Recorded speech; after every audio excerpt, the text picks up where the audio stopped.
a little bit of context. You've probably given a directive thinking it was clear, and the result turned out to be totally unexpected and surprising.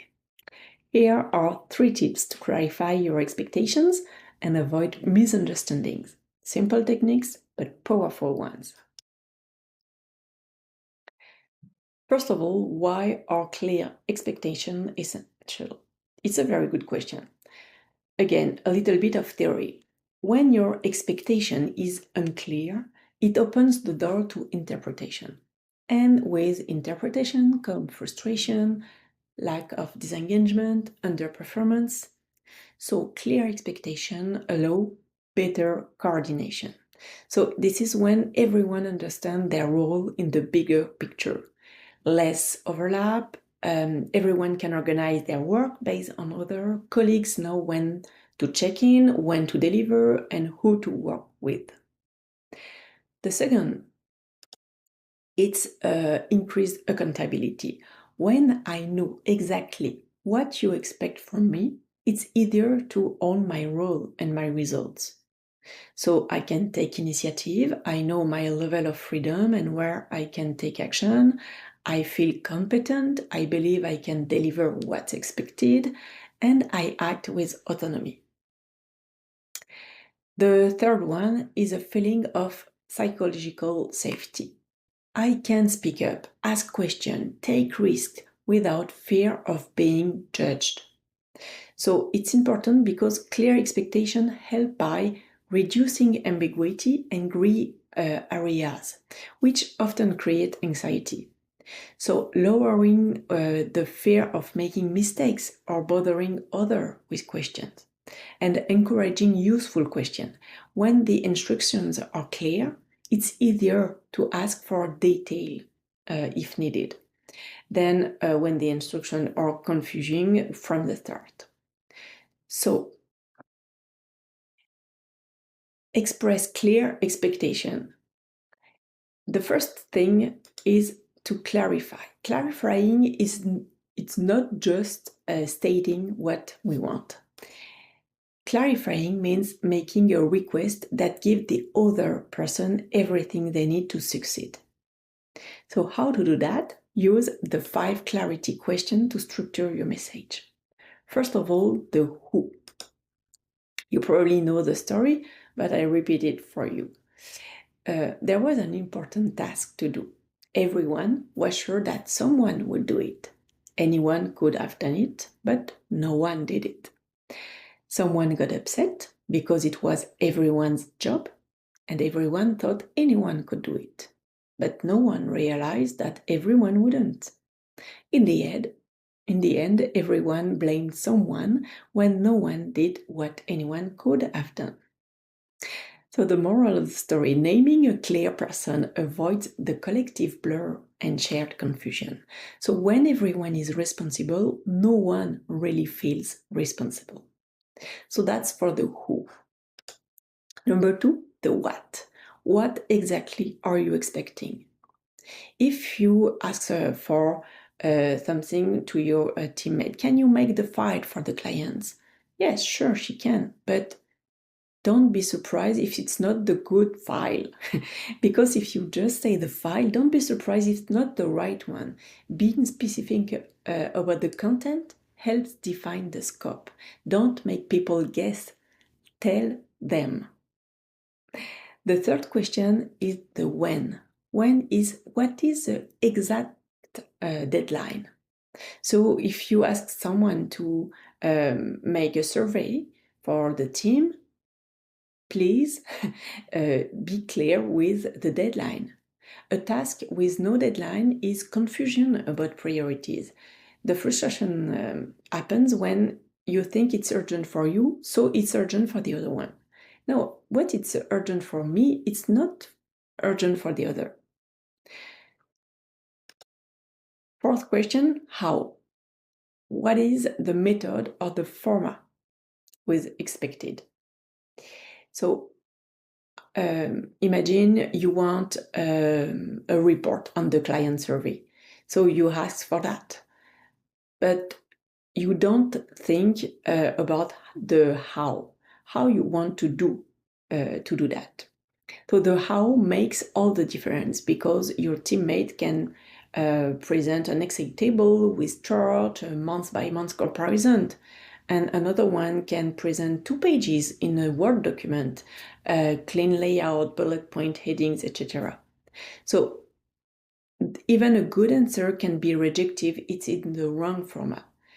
Some tasks can be done in many ways. If you don't say how, you might get something you can't even use.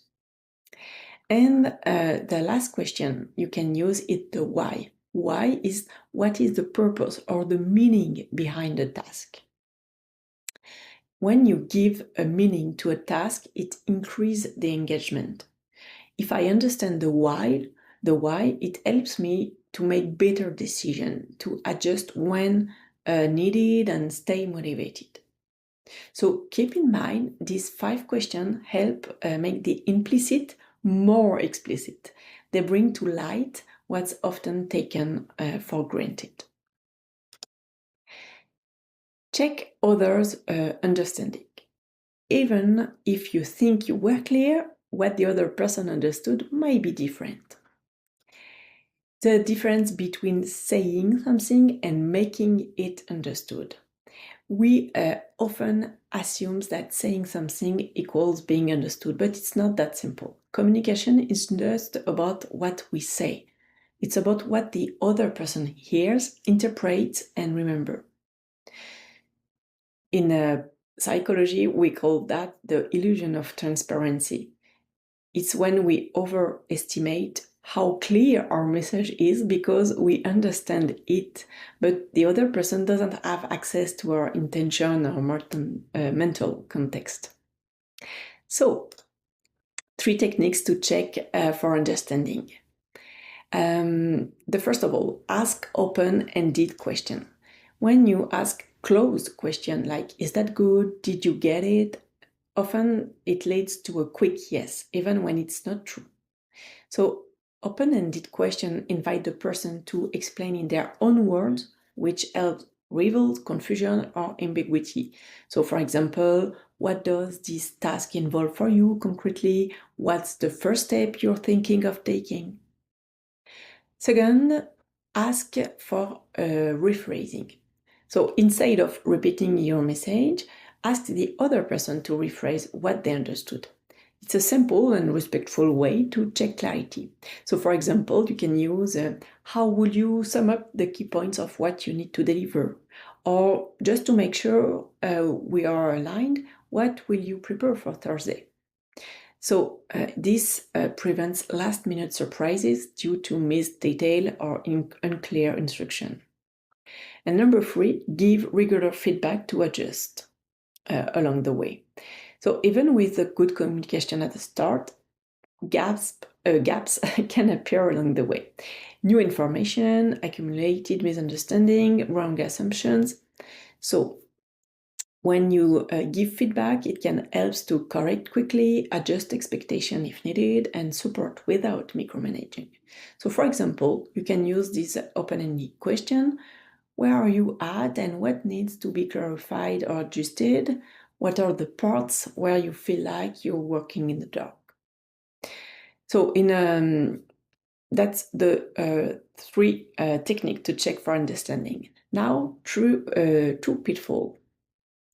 First of all, pitfall number 1, overloading the message or being too vague. The risk, of course, is the other person doesn't know what to focus on or where to start. The tip, right now, this is get to the point using the 5 clarity question. The impact, a better understood message is a better executed message. Pitfall number 2, assuming that what's clear to you, it's also clear to others. The risk here is a misinterpretation and a frustration. The tip, make what seems obvious explicit. A team that's aligned down to the last detail. So, in conclusion,